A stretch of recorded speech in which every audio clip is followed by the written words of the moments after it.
Hi, everybody. Welcome to this week's video. I'm going to do a four-part series on integration, and this is week one, the practice of practice. So what is integration? Well, let's go back to this diagram because it's helpful for understanding what I mean about integration. Integration is when we move from unconscious incompetence all the way through to unconscious competence. It's when we don't have to think about a thing anymore. It just happens. It's not moving through the conscious mind. So this can be a skill like riding a bike, or what happens when an old construct breaks or dissolves. We have to practice without the net of the old construct, or when a new belief or insight has occurred to us, and then we have to practice with the new thing. So again, integration is when the new thing becomes the new habit. We do it without thinking about it. And if I can break this down a little bit more, when we train dogs, we say that they are fully integrated when they can perform a given task, like sit or stay, in any environment. So just because they can sit in your kitchen doesn't mean they can do it at the dog park where there is a ton more stimulation. So we have to actually train them in environments of increasing stimulation in order for them to become fully integrated. And we really aren't that much different. We have to be able to integrate a skill or the loss of an old construct or a new belief or insight in increasing levels of stimulation or complexity. As we get integrated at one level, in the beginning, it's generally a beginner level, it can be so powerful for us that we sort of dive off into this fantasy that we're integrated in all the levels forever. And this is just confusion about the way that it actually works. This is why we can believe that we're learning the same lesson over and over again, when in fact, we are learning the same lesson, but at deeper and deeper levels. It's not that we aren't growing or learning. In fact, it's just the opposite. It's that we've already integrated the simpler levels of that, and we're finding ourselves in more complex environments. And this is what it's really all about. I mean, this is learning, this is life. And it can actually start to become fun when we stop browbeating ourselves and we start to really understand how it actually works. So integration is part of what really solidifies long-term change. And when I talk about this, I like to use the phrase, the practice of practice. I'm emphasizing the practice because it's the most important thing. So what do I mean by that? One is that we turn to practice rather than turning to thinking or ruminating or data collecting or analyzing.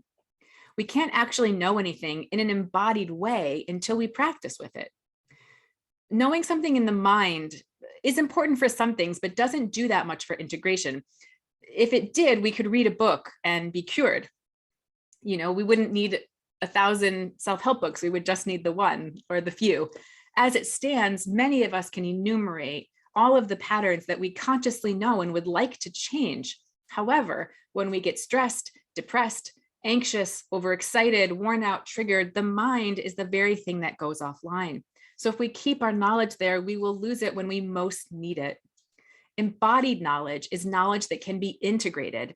And for something to be embodied, we have to move it out of the mind and into the real world so the body itself can get feedback about it. We have to practice with it. So that's one thing. The second thing I mean is that we practice practicing rather than practice looping, avoiding, or clinging. That we turn to practice as our default, even when the pit is fast approaching. Instead of breaking trust with ourselves and looking outside of us to some skill or book or course that someone preached as a silver bullet, we continue the practice of connecting with the inside of us to our own internal compass. What are we actually practicing by doing this? We're practicing noticing, getting in touch with, and trusting our own inner guidance. We are giving it credence and validation in a way the world very often does not and may not ever have for you. So this is incredibly important. And we have to be able to do all of this in increasingly complex environments. This is the practice of practice. Even when things are really in the pits, which again, this work does not prevent, we have to continue creating space between us and the stories. This is the commitment to the practice of practice. As soon as we stop practicing, we start losing gains, and we cannot abandon ourselves when we need it most. We cannot abandon our practice when we need it most. So the practice of practice requires that we go out on a limb, generally several. And if we're bound up in our thoughts about ourselves, we'll stop before we even get to the tree, or we'll stop when a limb breaks, which at some point, some will. And if we stop at that point, it will seem very much like the stories are true due to our predilection for confirmation bias. But we must keep going. And if we keep going, we'll note that the fall is not so bad, or even if it is, that we survived, that we're stronger than we thought and we'll be okay. This is more important than anything. And though shocking and rocking at first, there's nothing more liberating than the thing we fear actually coming to pass and us being alive to witness it, meaning it happened and we survived. It's not always pretty, and I'm not saying we want to invite that, but on the other side of that integration is incredible freedom. Success and failure are both places we need to become integrated with the practice of practice. So again, this work doesn't make us a home on a rainbow. Life is still life.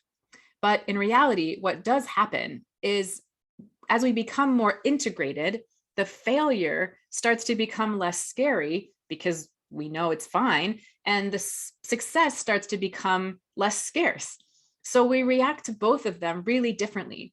We start to want to play on more limbs that feel less sturdy. It becomes more fun to see what is really possible and how strong we really are as we get space from the pit and the peak being married to our identities. And I'm talking kind of about metaphysical skills right now, regardless of the skill or concept or construct or insight, physical or metaphysical, there will always come a point when it clicks. That's integration. There will always come a point when it clicks and everything feels better. One of the most soothing pieces of this puzzle is when we come to trust that the click, the integration will always come. This requires many months of dedication to the practice of practice. And then we get to experience in real time that the click, the integration always happens. And this is a very expansive thing to experience because it gets far easier to trust the space and the process. And the muscle we're building is not giving up before that happens because it is a different timeline for each skill or construct or whatever. So we can't actually predict when it will happen. But the more we practice in the space, the more we understand that sure as the rain, it will come. And we just have to hold on until that point. So the good news is the more we play in this space, the more playful it becomes, because with each time we can see that what the mind labels the edge of the world is just a false cliff. We have to be willing to question the fear and take that next step. And the more we do that, the more we understand that there is no edge.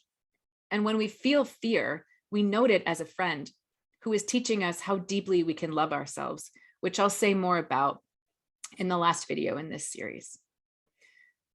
So thank you for your time. May you be happy, may you be healthy, may you be peaceful and well, and I will see you next week.